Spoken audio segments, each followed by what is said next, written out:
بسم اللہ الرحمن الرحیم نحمدہ ونصلی علی رسولہ الکریم۔ حضرات، کچھ عجیب سے عالم میں ہوں کل سے۔ ابھی یہاں نام دیکھا کہ زیر صدارت ناکارہ کا نام، اور ایسے حضرات کی موجودگی میں جو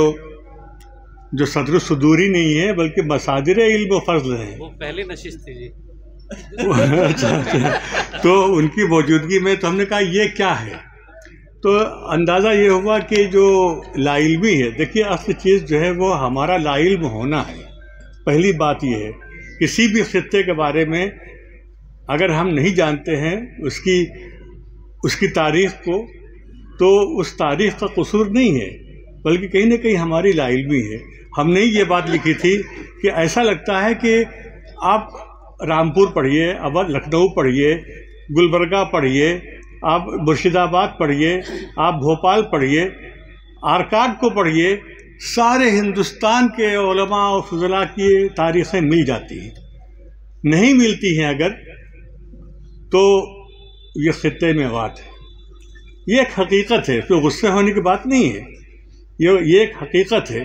ہم سچ کہتے ہیں کہ آپ کی سادگی جو آپ نے یہاں بٹھا دی ہم کو، یہ مواتیوں کی سادگی کی جو بات کی جاتی ہے اس کا ایک نمونہ یہ بھی ہے کہ آپ نے ایک ایسے شخص کو بلایا، اور اس کے لیے ہم سب سے پہلے شکر گزار ہوں گے ہمارے عزیز نسیم میواتی صاحب کا، کہ انہوں نے ہم کو بتایا کہ بھائی آپ آئیے ذرا دیکھیے، اور ایک دو چیزیں بھیج دی۔ تو پہلی بار حقیقت یہ ہے کہ پہلی بار میوات کے اندر کیا کیا تھا اس کا ہلکا سے اندازہ ہوا۔ یہ میوات کے ساتھ ایسا کیوں ہوا؟ ہم نے ہمیشہ یہ سوال اٹھائے، ہم نے ان سے بھی کہا، ہمارے عزیز اور بھی ہیں، ان سے جب گفتگو ہوتی تھی کبھی، تو ہم کہیں کہ میوات کا علاقہ اتنا، وحید الدین خان صاحب کی کتاب ہے میوات کا سفر، اس میں جگہ جگہ ان کے بارے میں اقوال نقل کیے ہیں کہ یہ اجڑ ہیں اور چور اچکے ہیں، بدماش، اس قسم کی باتیں کی جا رہی ہیں۔ ایسا کیوں ہے؟ یہ جو کیوں سوال آیا، وہ سوال ہم نے یہ اٹھایا، اور ہم نے کہیں لکھا بھی ہے مضمون میں کہ دلی کے زیر سایہ، دلی جو تہذیب اور حضارہ اور ثقافت کا سب سے بڑا مرکز، اس کے سائے میں چند میل کے فاصلے پر معلوم ہوا کہ ایک علاقہ اتنا بڑا علاقہ ہے، اور اس کے کہیں کوئی نہ تہذیب کا کوئی مظہر ہے، نہ کسی ثقافت کا منظر ہے، نہ علم دکھائی دیتا ہے۔ یہ کیوں ایسا ہوا؟ ایسا ہوا کیوں؟ ذرا سے راستہ بدل دیجئے تو بدایوں ہوتے ہوئے چلے جائیے تو وہاں ایک سے ایک علماء فضلاء اور ان کے پاس جاگیریں اور یہ وہ، پھر مشائخ کا ایک سلسلہ، وہ سب کے سب دربار سے وابستہ، سب کے سب جو ہیں وہ مغل دربار سے وابستگی ان کی دکھاتی ہے کہ ان کا طرز عمل کیا تھا، اور میواتیوں کا دور رہنا بلکہ ان کے اوپر جبر اور ظلم کا ہونا، اس کی وجہ کیا ہے؟ اشخاص کو یاد کرنا ایک الگ چیز ہے، لیکن کسی قوم کے ساتھ کیا ہوا، اور وہ ایسی قوم جس کی جوانمردی، جس کی جفاکشی، جس کی مروت، جس کی سادگی، جس کی یہ ایک عجیب چیز ہے کہ ہم شیر ہیں، ہمارے سامنے دوسرے مچھر ہیں۔ یہ کہنے کی جرت کس قوم میں تھی؟ کبھی کسی کے محکوم نہ رہنے والی یہ وہ عادت تھی کہ جس کی وجہ سے دوسروں نے فائدے اٹھائے اور اس قوم کو الگ رکھا گیا۔ جو سچی بات ہے وہ یہ ہے، ورنہ یہ جو علاقہ ہے بھرتپور سے الور تک، ابھی ہم نے کہا نا کہ ہم نے جب سب سے پہلی بار جو ہے اگر جانا ہے، سب سے پہلی بار، بھائی بہت جاہل آدمی ہوں، مشتاق تجاروی کے نام سے، کہ ہم کو یہ تھا کہ تجارہ ہیں کہ تجارہ ہیں کہ تجارہ ہیں، کچھ سمجھ میں نہیں آتا تھا، تو ان کے نام سے ہم نے میوات کے بارے میں جانا کہ میوات میں کوئی جگہ ہے، اور یہ علم ہوا اور اعتراف ہوا ہے ہمارے مخدوم، اللہ تعالیٰ آپ کی زندگی میں برکت دے، ہم سب کے سرپرست، اور صحیح کہا گیا میرے کارواں ہمارے حکیم صاحب کہ آپ کی کتابوں سے یہ معلوم ہوا کہ اس کا اعتراف کیسے کیا جائے۔ وہاں علم کی بات تھی، یہاں اعتراف کی بات تھی، تب پتہ چلا کہ الور سے لے کے یہاں تک کیسے کیسے لوگ، کیسے کیسے خاندان۔ پھر جب یہاں آنے کی بات ہوئی تو ہم نے کہا کچھ پڑھیں، تو تذکرہ صوفیاء میوات دیکھا۔ خوشی کی بات یہ ہے کہ وہ ایک ندوی القلم کے ذریعے سے اتنی بڑی کتاب سامنے آئی، اس کی تحقیقی کیا حیثیت ہے وہ ہم نہیں کہیں گے، لیکن یہ کہ پہلی بار ایک منظم کوشش ہوئی کہ صوفیاء میوات کے نام سے علماء میوات یا مشائخ میوات کا ایک ذکر سامنے آیا، بہت پہلے کی بات ہے یہ۔ اس کے بعد ہم نے حضرت مولانا علی میاں صاحب کا ایک قول دیکھا کہ صاحب وہ قوم ہے جس نے 1000 سال تک جو ہے اپنے آپ کو اسلام کے ساتھ جو مربوط رکھا انتہائی مشکل حالات میں۔ اس کے بعد اندازہ ہوا کہ بھائی جانو یہ ہے کون سی قوم، ورنہ صحیح بات یہ ہے کہ صرف تبلیغ کے کام کی وجہ سے کبھی کبھی میوات کا نام آئے کانوں میں، یا پھر جو آج کل کا جو میڈیا ہے یہ کہ یہاں کے کچھ خبروں کے ذریعے سے معلوم ہوتا تھا، ورنہ باہر کی دنیا آج بھی ان دو کے علاوہ تیسرا کوئی ذریعہ نہیں ہے میوات کو سمجھنے کا۔ کل جو ہم کو ذرا سے چلنے پھرنے کا موقع ملا تو دل چاہ رہا تھا کہ قدم قدم پر سجدے کریں۔ یہاں شہیدوں کے خون کی بو محسوس ہو رہی تھی، ان کی خوشبو آ رہی تھی کہ ان لوگوں نے اراولی پہاڑیوں کے درمیان رہ کر اور خاردار جھاڑیوں کے درمیان رہ کر، اور جو غیر حسین زمین جو اگر کوئی زمین ہو سکتی ہے تو وہ یہ تھی، اس کے درمیان رہ کر انہوں نے، اور دشمنوں کے درمیان رہ کے، روز ازل سے جیسے دشمن یہاں پر موجود تھے ان کے درمیان رہ کے جس طریقے سے ہم نے عقیدے کی اور اپنے ایمان کی حفاظت کی ہے، اس کا نتیجہ تو ہونا ہی تھا کہ تبلیغ جیسی تحریک سامنے آئے۔ اور مولانا عبدالسبحان صاحب، حالانکہ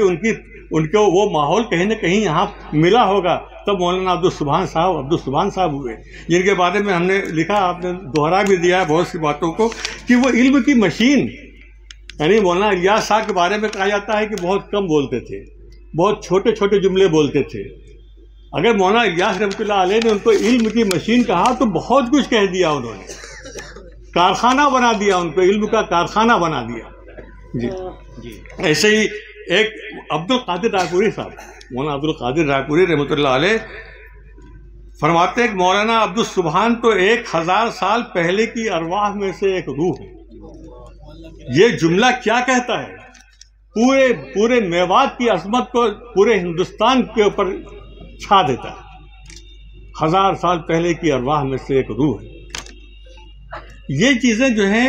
ہم کو نہیں معلوم تھی۔ اللہ تعالیٰ یہ ان بچوں کو ابنائے ندوہ ہیں، ندوی ہم بھی ہیں، شاید اسی نسبت سے انہوں نے بلایا، اور اگر دارالمصنفین کی نسبت ہے تو دارالمصنفین قائم اسی لیے ہوا تھا کہ ہم علوم اسلامیہ کے تمام خزانوں کو دنیا کے سامنے پیش کریں، تو اس کا بھی حق تھا کہ ہم یہاں آتے، ورنہ کل جو ہم نے دیکھا مولانا عبدالشکور صاحب ہے نا، یہی نام ہے نا، یعنی ایک عجیب بات ہے کہ اس سرزمین پر علم حدیث سے تعلق رکھنے والے محدثین کہیں اور ہوتے نا، کسی ان ریاستوں میں ہوتے جو نوابوں اور بادشاہوں کے زیر اثر تھی، تو سب کے سب شیخ الحدیث ہوتے اور نامور شیخ الحدیث ہوتے، ہر جگہ علم حدیث کا ذکر ہے، چرچا۔ مولانا عبدالشکور صاحب سے جب ملاقات ہوئی تو ہم دنگ رہ گئے، ایسی سادہ شخصیت اور اتنی بڑی شخصیت، ان کے یہاں جو کہنا چاہیے کہ جو وہ مخطوطات ہیں، اللہ اکبر، شاید کہیں نہیں ہو دنیا میں، اور ان کو کیسے کتنی حفاظت سے ایک ٹوٹی پھوٹی چارپائی پر ایک چادر پہ بیٹھے ہوئے، یقین نہیں آتا ہے کہ یہ وہ شخص ہے کہ جنہوں نے جا کے حرم شریف پہ جا کے لوگوں کو سند دی ہے اپنی اجازت۔ یہ وہ لوگ ہیں جو یہاں پر موجود ہیں۔ ہمارے یہ صدیق صاحب بیٹھے ہوئے ہیں، آج صبح پہلی کتاب ہم اتفاق سے سامنے آئی تو مئو یہ میوات کی تاریخ تھی،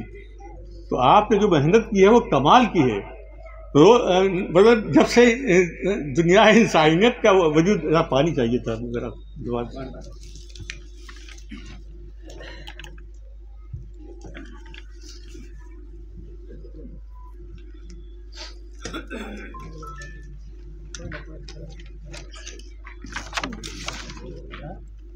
یعنی تاریخ کے اولین جو نقوش ہیں ان کو تلاش کیا ہے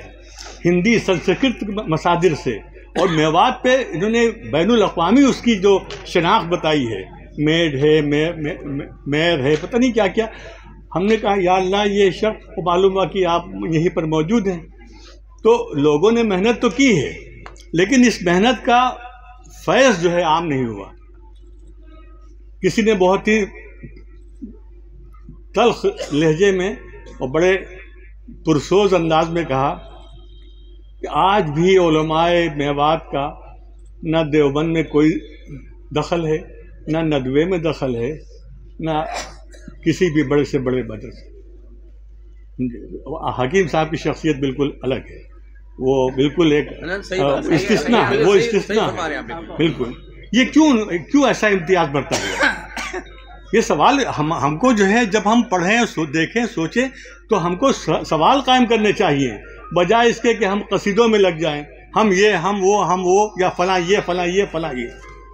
سوالات کیوں نہیں قائم کیے گئے؟ اتنی 100 میل اور 70 میل کے حدود میں یہ ایک پہاڑیوں کے درمیان کتنی سخت زندگی، یہاں سے دریا بھی کنارہ کر کے نکل گئے پنجاب کی طرف، وہ پہاڑیاں بھی وہ ملی جو الور کی پہاڑیاں ہیں، جو کالی پہاڑیاں، آپ نے لکھا ہے کہ اس کے معنی ہے کالی پہاڑیاں۔ یا تو ہم نے مکہ مکرمہ میں دیکھا اس قسم کی پہاڑیوں کو جو کالی ہوں اور ایک بھی گھاس نہ ہو، یا یہاں پر دکھائی دے رہی ہوں۔ یہ سب کیا چیزیں ہیں بھائی؟ یہ بتاتی ہیں کہ آپ کا انتخاب جو ہے قدرت نے ہندوستان کے لیے کچھ عجیبی شکل میں کیا تھا، ایسی خودداری، ایسا استغنا، کھانوں کے اندر بھی جو انداز ہے، اب کل ایک کھانا کھایا شکرانہ، کمال کی چیز ہے وہ بھی۔ ہم نے پہلی بار دیکھا کہ ہم آج کے دور میں جو ہے گھی اس طریقے سے اس میں اڑیلا جاتا ہے۔ یہ جو خصوصیات ہیں، یہ خصوصیات کسی قوم کی پہچان ہو جاتی ہے۔ جہاں کے اہل علم میں بھی یہی چیزیں ہیں اور یہاں کے عام آدمی میں بھی، اور خوشی اس بات کی ہوئی کہ دینی علوم کے ساتھ ساتھ الحمدللہ عصری علوم کی طرف بھی یہاں کے بچے بہت آگے بڑھ رہے ہیں۔ یہ میوات، ہم نے کہا اپنے ہمارے فیصل صاحب سے کہ ایک بار بھٹکل میں تھے تو ہم نے کہا لگتا ہے کہ یہاں کی فضا کو دیکھ کے کہ اسلام کی نشت ثانیہ جو ہے اس کا آغاز بھٹکل سے ہوگا ہندوستان میں۔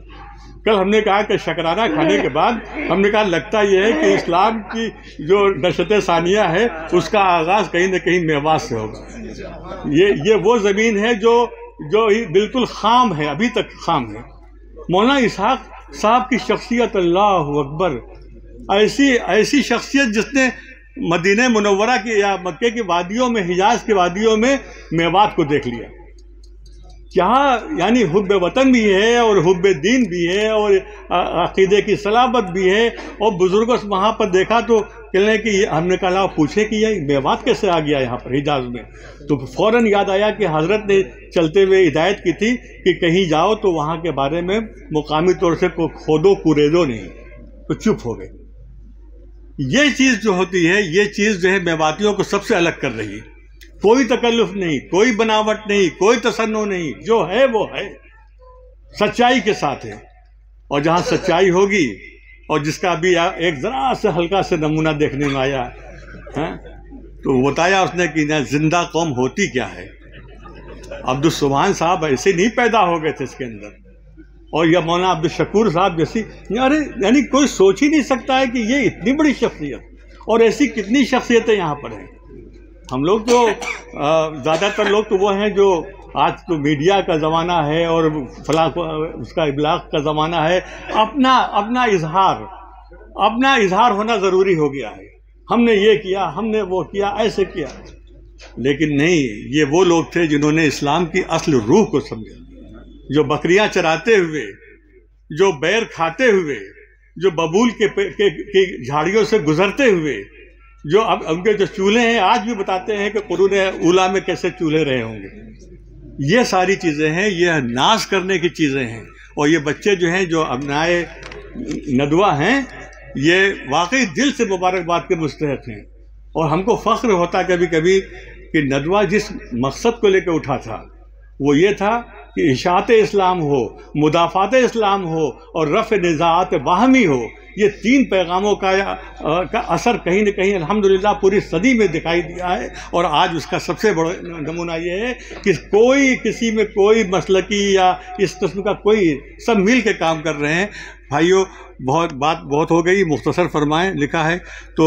لیکن دل کے جذبات یہ ہے، ہم تو ذرا سے مقرر ہیں نہیں، حضرت مولانا خالد صاحب کے طریقے سے علوم و معارف کے گوہر لٹا نہیں سکتے ہیں، لیکن یہ کہ جو باتیں دل میں ہیں، سچی سچی باتیں ہیں، ان کو کہنے کا موقع ملا۔ اللہ تعالیٰ اگر ہم نے کچھ غلط بات کہی ہو اللہ معاف فرمائے، اور اس خطے کو اے اللہ اسلام کی نشت ثانیہ کا